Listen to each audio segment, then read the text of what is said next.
Assalamualaikum warahmatullahi wabarakatuh. Selamat malam sahabat Sarko. Selamat datang di podcast Sarko. Senang sekali saya Sunarsi bersama Dandim 0420 Sarko, Bapak Letkol Infanteri Yahya Wisnu Arianto Esos Mhan. Selamat malam Bapak. Selamat malam. Apa kabarnya Bapak? Alhamdulillah baik. Baik, sudah 1 bulan di Kodim Sarko. Bagaimana perasaan Bapak? Ya, saya merasa bangga bisa berdinas di Kodim 0420 Sarko. Ini merupakan penugasan saya pertama berdinas di wilayah Sumatera. Siap Bapak. Dan beliau merupakan komandan yang sangat energik, semangat dan awet muda ya, karena beliau suka olahraga, betul ya Pak ya? Betul sekali. Baik, langsung saja saya ingin menanyakan beberapa hal terkait penerimaan calon Bintara gelombang kedua dan calon Tamtama gelombang ketiga tahun 2025. Ini penerimaan calon Bintara dan calon Tamtama tahun anggaran 2025 ini kapan ya kira-kira Pak? Baik, terima kasih. Sebelumnya saya ingin menjelaskan terkait perekrutan TNI di tahun 2025. Di tahun 2025 ini Tentara Nasional Indonesia khususnya Angkatan Darat merekrut rencana untuk calon Bintara PK gelombang 2 di tahun 2025 itu udah mulai dibuka sekitar tanggal 11 September sampai dengan 9 Oktober. Berarti kurang dari 11 hari lagi sudah betul sekali, ya Pak ya? Iya, betul-betul. Dan apakah penerimaan TNI ini dipungut biaya? Untuk penerimaan TNI ini tidak dipungut biaya sama sekali.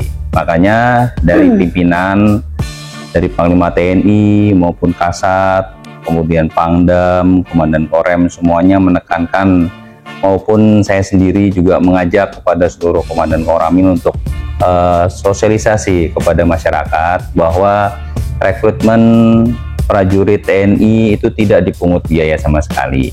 Bahkan dari pimpinan itu menegaskan dan memperingatkan keras pada oknum manapun yang berupaya untuk menjadi calo ataupun memungut biaya kepada calon prajurit ini dengan iming-iming kepastian akan pasti diterima menjadi prajurit TNI.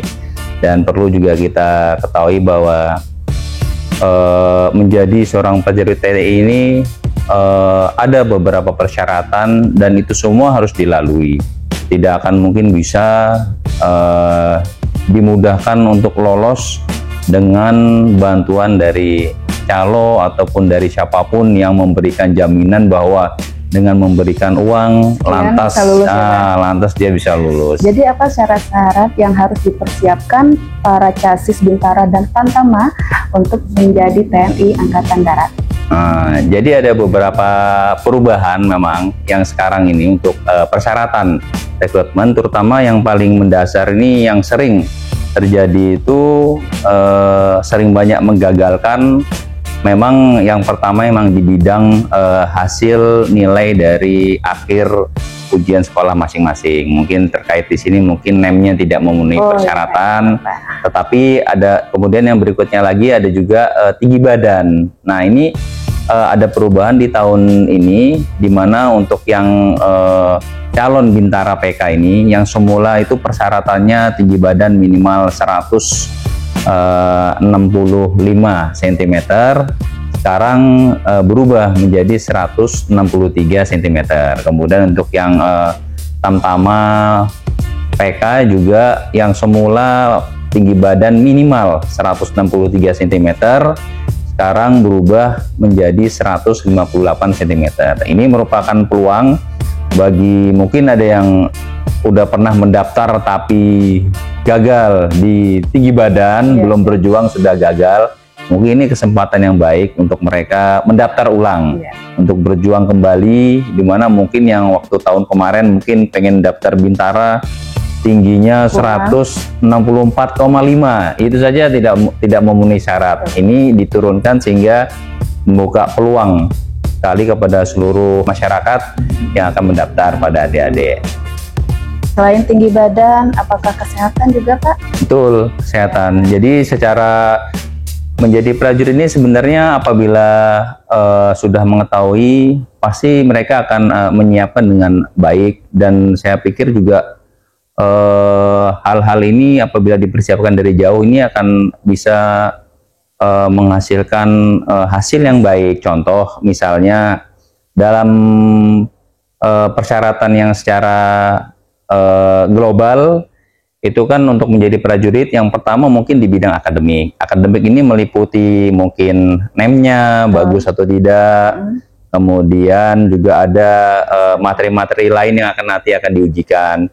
Kemudian yang berikutnya lagi terkait di bidang kesehatan. Kami sangat menganjurkan sekali agar melaksanakan jadi pre-tes terhadap kesehatannya. Mungkin di rumah sakit terdekat, mulai dari kesehatan organ dalam maupun organ luar, mungkin mengecek sendiri tentang kesehatan gigi, mata, THT. MCU ya Pak? Betul, seperti itu.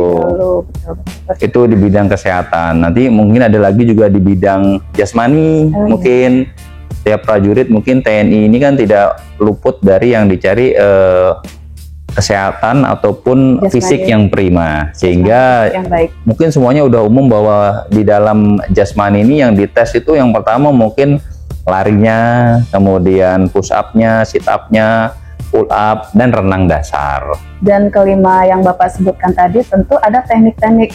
Lari kan tidak sembarang lari kan? Betul. Pak? Berarti harus ikut bimbel atau ikut yang sudah pernah tes, bisa ditanyakan ya, begitu ya Pak? Betul sekali. Biasanya sebenarnya mereka punya komunitas sendiri. Mereka punya komunitas, dan saya pikir ini hal yang positif, di mana para calon prajurit ini mempunyai komunitas untuk melaksanakan ataupun mendapat informasi di internal mereka. Jadi itu bisa didapat dari mungkin WhatsApp grup mereka, di mana mungkin mereka bisa langsung melaksanakan bimbel pembinaan fisik mungkin di Jasrem ataupun di Jasdam ataupun di tempat-tempat lainnya yang dilatih oleh memang pelatih yang memang sudah profesional di bidangnya. Berarti tidak harus punya orang dalam, tidak harus punya uang, sudah bisa jadi TNI kalau sudah mempersiapkan segala sesuatunya dengan maksimal ya Pak? Betul sekali. Bahkan saya malah menghimbau kepada seluruh masyarakat, kepada seluruh orang tua dari murid ataupun para calon prajurit, apabila menemukan ataupun ada indikasi dari mungkin ada orang yang menawarkan diri untuk bisa membantu dengan mengiming-iming untuk membayar sekian, mentransfer sekian dengan jaminan, atau nanti kalau tidak lulus akan kami kembalikan, agar segera mungkin dilaporkan kepada kita, kepada Kodim maupun kepada koramil-koramil setempat. Ya, berarti tentunya dari Kodim juga bisa membackup yang ingin tes dengan informasi-informasi yang akan disebarkan oleh babinsa-babinsa yang di desa-desa, begitu ya Pak ya? Betul sekali. Kita sangat mengharapkan sekali kepada seluruh masyarakat ataupun orang tua murid untuk mungkin lebih meyakinkan kepada mereka bahwa pendaftaran prajurit baik Tamtama maupun Bintara ini sebenarnya tidak dipungut biaya dan tidak susah apabila memang disiapkan dengan baik, karena sudah banyak contoh para calon prajurit baik dia itu Bintara, Tamtama maupun bahkan dari perwira sendiri dari akademi, ada yang mereka memang tidak bermodal apapun, mereka hanya yakin dari mereka siapkan, mereka bisa diterima. Kemudian juga menjadi seorang prajurit ini kan juga cita-cita yang baik. Selain kita mengabdi kepada bangsa dan negara, juga kita bisa mendapatkan pekerjaan di mana kita tahu sendiri bahwa jumlah penduduk Indonesia ini terlalu banyak, semakin meningkat, di mana jumlah lowongan pekerjaan juga semakin susah, semakin sulit ya Pak. Betul sekali. Kita lihat juga yang lulusan dari universitas S1, S2 pun bahkan ada yang menganggur. Yes. Tapi dengan dia dari TNI mungkin memberikan kemudahan juga dengan mereka untuk mendapatkan pekerjaan dan mengurangi juga angka pengangguran betul di Indonesia. Terakhir Pak, motivasi dari Dandim 0420 Sarko kepada casis-casis yang ingin mendaftar tahun ini. Baik, terima kasih. Saya selaku Komandan Kodim 0420 Sarko mengajak kepada seluruh adik-adik di seluruh tanah air untuk mari sama-sama kita bergabung ke dalam instansi Tentara Nasional Indonesia. Tidak menutup kemungkinan di matra darat, laut maupun udara, sama-sama berjuang, siapkan diri dengan baik, siapkan belajar yang baik untuk mendapatkan nilai yang baik, kemudian belajar untuk menyiapkan pola hidup yang baik supaya selalu sehat, baik dari organ dalam maupun organ luar. Kemudian waktu yang ada manfaatkan selalu untuk olahraga, pembinaan fisik, sehingga siap benar untuk mengikuti tes. Sekali lagi bahwa masuk ke dalam prajurit ini tidak dipungut biaya sama sekali, sehingga apabila ada ditemukan indikasi ataupun personal yang memang menawarkan diri sebagai calo agar segera dilaporkan ke instansi Koramil ataupun Kodim setempat.